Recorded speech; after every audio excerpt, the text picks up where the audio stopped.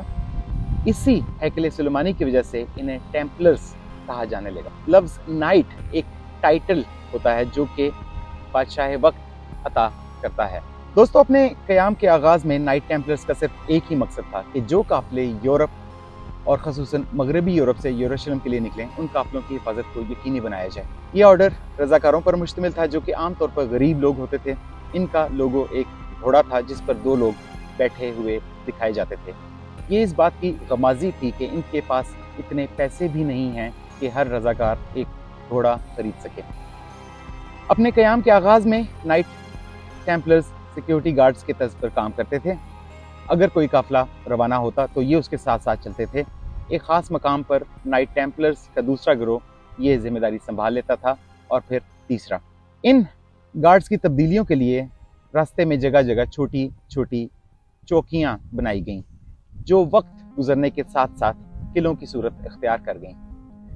ان اقدامات سے راہزنی کے واقعات میں کمی تو آئی، مگر یہ واقعات مکمل طور پر ختم نہ ہوئے۔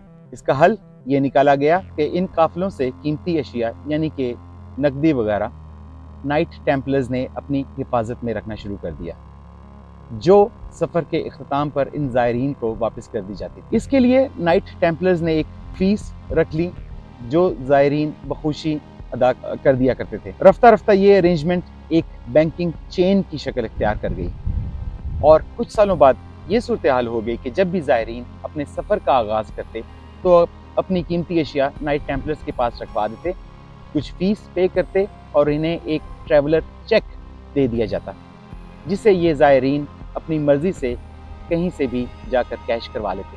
وقت کے ساتھ ساتھ نائٹ ٹیمپلرز کے پاس پیسے اور طاقت کی فراوانی ہو گئی۔ دوستو، نائٹ ٹیمپلرز نے اس پیسے کو مختلف کاروباروں میں لگانا شروع کر دیا۔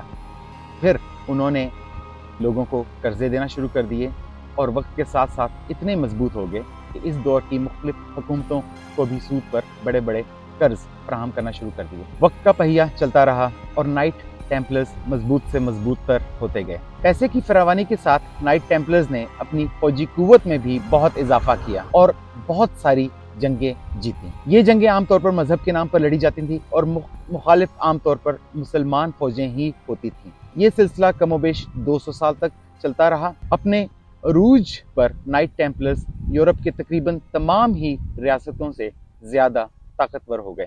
عوام میں بھی ان کا دبدبہ، رعب اور ان کی عزت تھی۔ نائٹ ٹیمپلرز کی خاص بات یہ تھی کہ ان میں شامل ہونے کے لیے آپ کو سخت جان ہونے کے ساتھ ساتھ لڑائی بھڑائی اور جنگی چالوں میں بھی بہت ماہر ہونا پڑتا تھا۔ اس کے علاوہ آپ کو کٹر مذہبی بھی ہونا پڑتا تھا۔ دوستو، پھر سال آیا 1307 کا۔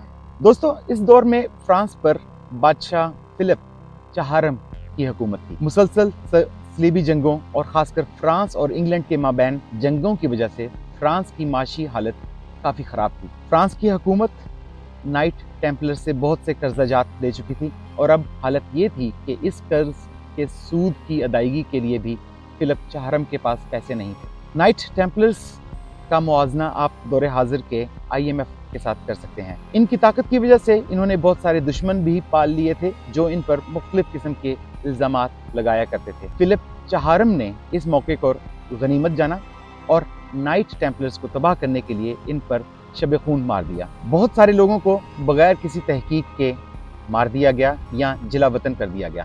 نائٹ ٹیمپلرز کی ساری پراپرٹیز پر قبضہ کر لیا گیا، اور یوں ہی کچھ ہی مہینوں میں نائٹ ٹیمپلرز کا تقریباً مکمل خاتمہ ہو گیا۔ اس آرڈر کے کچھ ہی درجن افراد زندہ بچے جنہیں پرتگال اور اسکاٹ لینڈ نے پناہ دی۔